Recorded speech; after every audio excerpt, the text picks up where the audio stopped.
मोटी,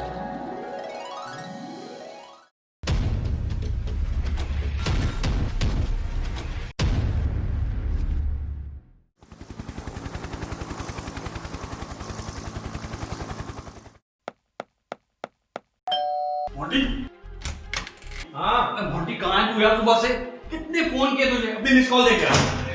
सॉरी यार, आज है ना एक्चुअली गांव से मेरे पिताजी के दोस्त किशन चाचा जी और उनकी बड़ी बेटी आयशा आए हैं, तो उन्हें लेने स्टेशन गया था यार। और सॉरी यार, फ़ोन घर पे भूल गया। उन्होंने तो बड़ी मुश्किल से पिक किया, लेकिन तेरे कॉल मिस हो गए मेरे भाई। इतने सारे मिस कॉल, सब ठीक तो है?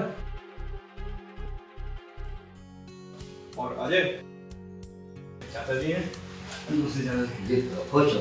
और अजय ये मेरी आयशा बहन है, चाचा जी की बेटी। गाँव में अपना स्कूल चलाती हैं। अरे आप अपना स्कूल चलाती हैं? हाँ, वो तो बहुत मुश्किल काम है। हाँ वो तो है, लेकिन बहुत मज़ा भी आता है छोटे छोटे बच्चों को यूं ही आपस में मिलजुल कर हंसते खेलते देखना, और ऊपर से उनकी हरकतें बहुत अच्छी लगती हैं। अच्छा बेटी। जी पापा। मेरे दवाई का टाइम हो रहा है, दवाई ले आओ। जी पापा, अभी ले आते हैं। अरे यार, तुझे पता आज क्या हुआ? क्या हुआ? प्रताप ने डीन सर से मेरी शिकायत की यार, वो मुझे कॉलेज से निकलवाना चाहता है। लेकिन क्यों? यार उसने ना मुझे कल कॉलेज में स्टूडेंट में बियर बांटते हुए देखा था। अब ये डीन सर उसी की जाति के हैं, तो उसी का पक्ष लेंगे। मोंटी, तू देख लो इन दोनों को मैं कैसे कॉलेज से बाहर निकलवाता हूँ।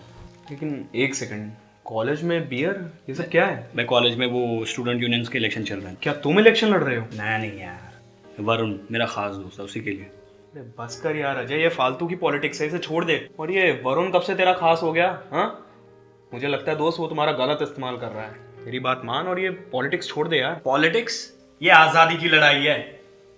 एक बार वरुण इलेक्शन जीत जाए, फिर देखना हम दोनों कैसे सबको सीधा कर देते हैं। वरुण तो खुलेआम कहता है कि लोग देशभक्ति भूल गए हैं, और लड़कियां, आजकल की लड़कियां गैर मजहब लड़कियों के साथ हाथ में हाथ डाल के घूमती रहती हैं। भाई कहीं से तो शुरुआत करनी चाहिए। दोस्त, मुझे ऐसा क्यों लग रहा है कि तुम्हारे दिमाग में कुछ बड़ा चल रहा है?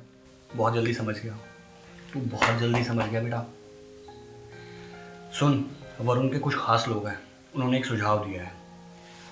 हम लोग डीन सर पे कोई गलत इल्ज़ाम लगाएंगे और उनको मारने को देख लेंगे।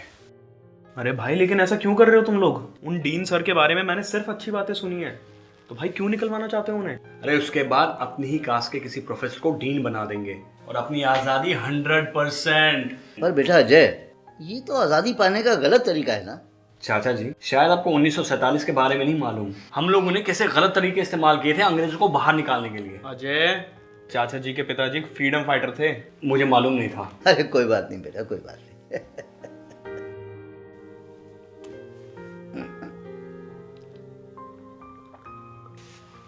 हाँ तो अजय बेटा, तुम आज़ादी के बारे में कुछ कह रहे थे।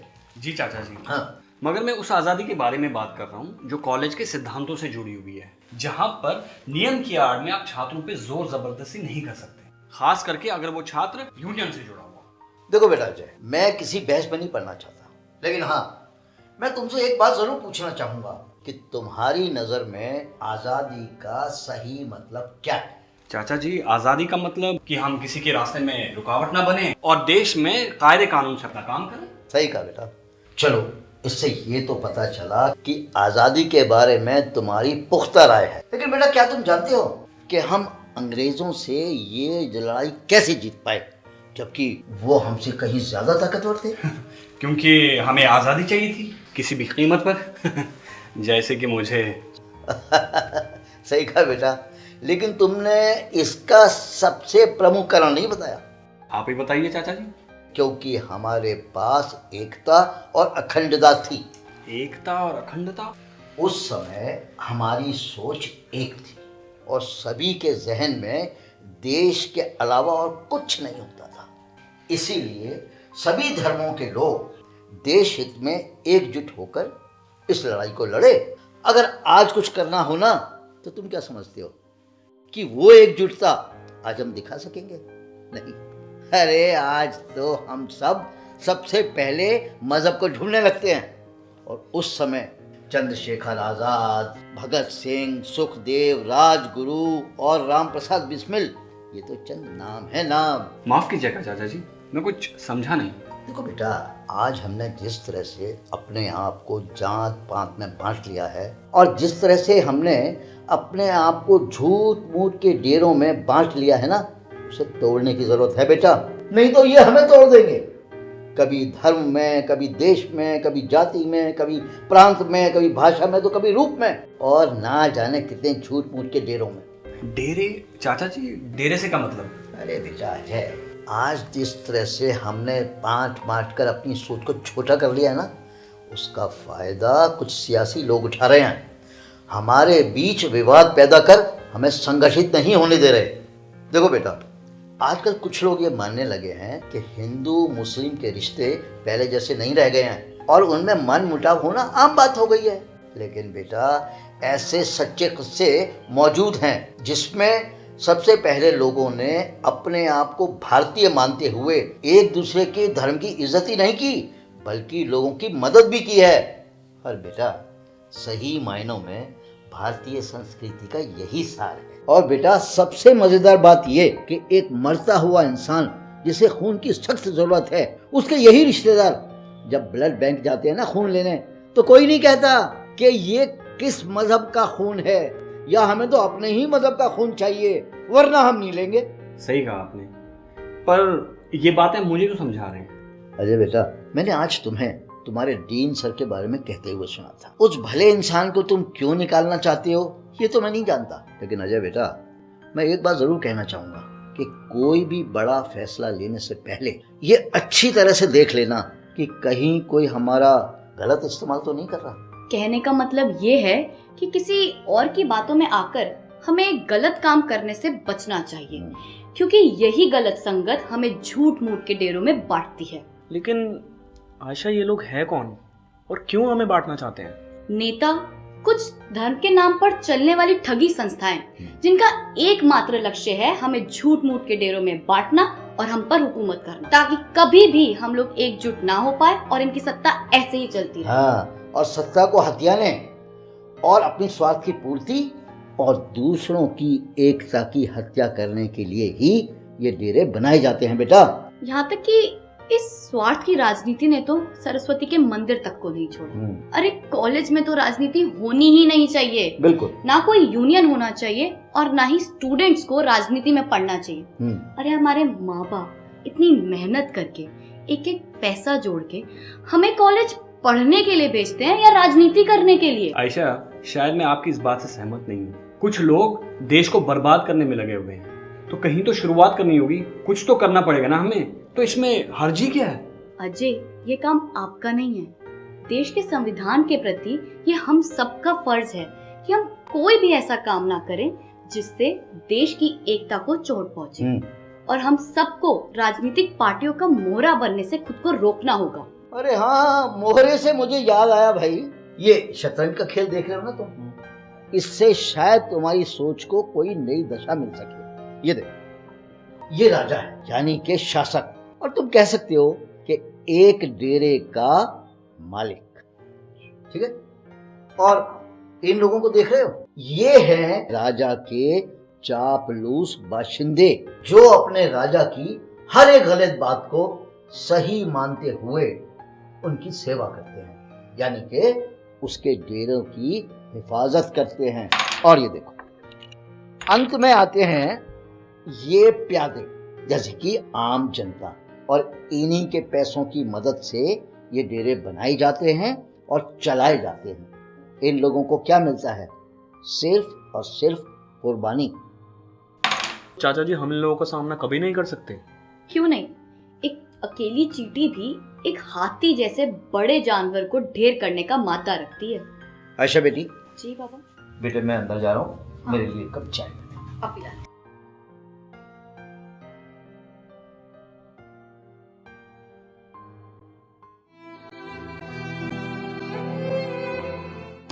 अरे यार मोंटी, मुझे वो चाचा जी की डेरे वाली बात बहुत अच्छी लगी यार। यार हम बचपन में खेलते थे, हम ये थोड़ी देखते थे कि वो सिख है या हिंदू है या मुस्लिम है, वो किस जाति का है, वो किस कास्ट का है, वो गोरा है या काला है। सही कह रहा है यार अजय। यार, जिस देश के आज़ादी के लिए लोगों ने अपनी जान तक कुर्बान कर दी, आज वही देश यार अलग अलग राज्यों और प्रांतों में बंट चुका है। और पहले तो हम लोग सिर्फ धर्म तक ही सीमित थे, लेकिन अब जातियों में भी बंट चुके हैं। पहले हमें अंग्रेजों ने बांटा, फिर इन राजनेताओं ने, और अब कॉलेज लेवल पे भी ये लोग बस अपनी जुगत लगाने और लोगों को भड़काने में लगे हैं।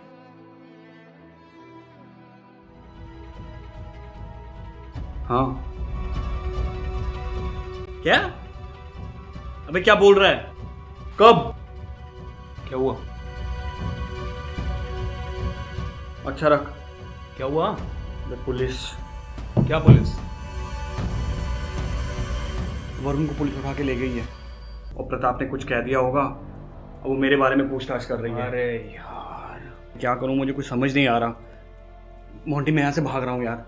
मैं सुन यार, इससे पहले पुलिस यहाँ आ जाए। देखो तुम एक पहले भी बड़ी गलती कर चुके हो, अब दूसरी मत करना। अच्छा सुनो, हम चाचा जी को बुलाते हैं, उनसे बात करते हैं, क्या पता वो हमारी बात समझे, वो हमारी मदद भी करेंगे। मैं तुम्हें बता यार वो मेरी बात क्यों समझेंगे यार? अरे क्यों नहीं समझेंगे, जरूर समझेंगे। हम बुला के देखते हैं, उनसे बात करते हैं, ठीक है? मैं उन्हें बुलाता हूँ। चाचा जी, चाचा जी, आया बेटे आया। हाँ बेटा बोलो। चाचा जी मुझे आपकी एक मदद की जरूरत है। हाँ हाँ बोलो। प्रताप फोन कर रहा है, वो मेरे बारे में पता कर रहा होगा कि मैं कहाँ हूँ। चाचा जी मुझसे बहुत बड़ी गलती हो गई है, मेरी मदद कीजिए प्लीज़। हाँ हाँ बोलो। प्रताप को फ़ोन आ रहा है यार, ये मुझे जेल भिजवा कर ही रहेगा। आप लोग कह रहे थे ना कि भारतीय संस्कृति का सार एकता में, अब देख ली वो मुझे जेल भिजवा कर ही छोड़ेगा। उसको चैन नहीं मिलेगा जब तक वो मुझे जेल नहीं भिजवाएगा। अरे बेटा तुम क्यों घबरा रहे हो? चाचा जी एक बार वरुण जेल से बाहर निकले और इलेक्शन जीत जाए, फिर देखना मैं इनकी क्या हालत करता हूँ।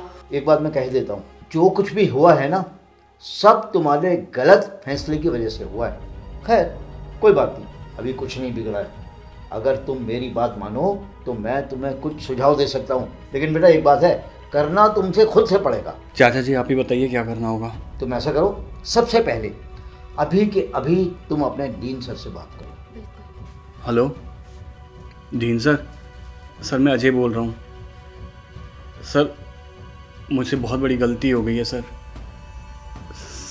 सर ये आप क्या बोल रहे हो?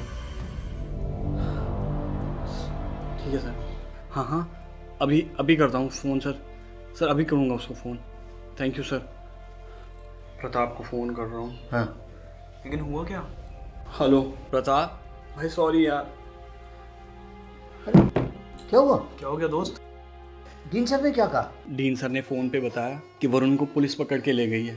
उसने अपने साथियों के साथ मिलकर प्रताप की मारपीट की थी और वरुण ने अपने साथियों के साथ मिलकर मेरा भी नाम लिया था, मगर प्रताप ने मेरा नाम अलग कर दिया।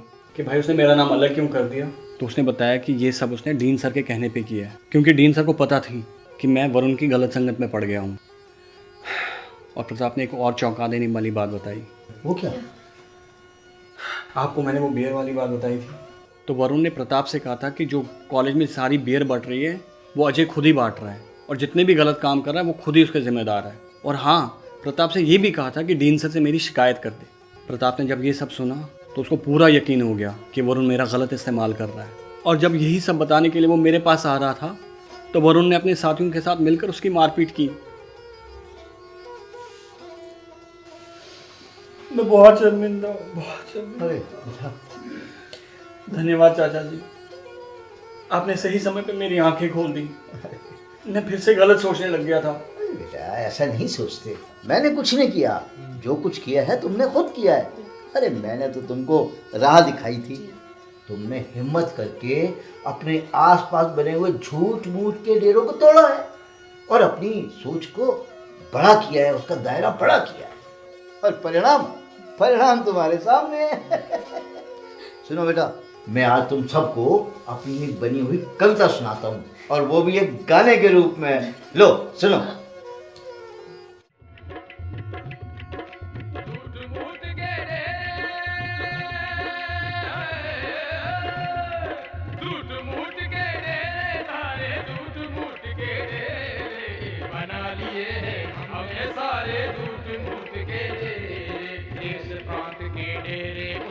धर्म पंथ के डेरे, उसमें जात पात के डेरे, उसमें ऊंच नीच के डेरे, उसमें जात पात के डेरे, उसमें ऊंच नीच के डेरे, उसमें लिंग भेद के डेरे, उसमें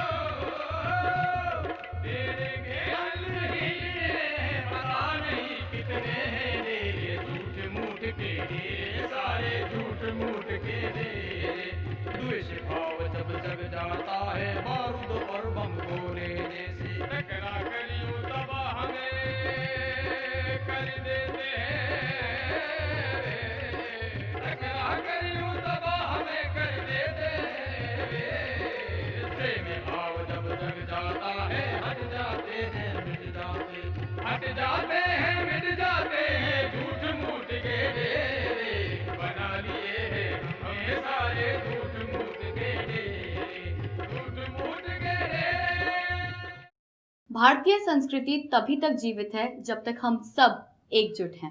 आइए हम सब मिलकर देश के टुकड़े करने वालों द्वारा बनाए हुए इन झूठ मूठ के ढेरों को तोड़कर देश को एकता के सूत्र में पिरोएं।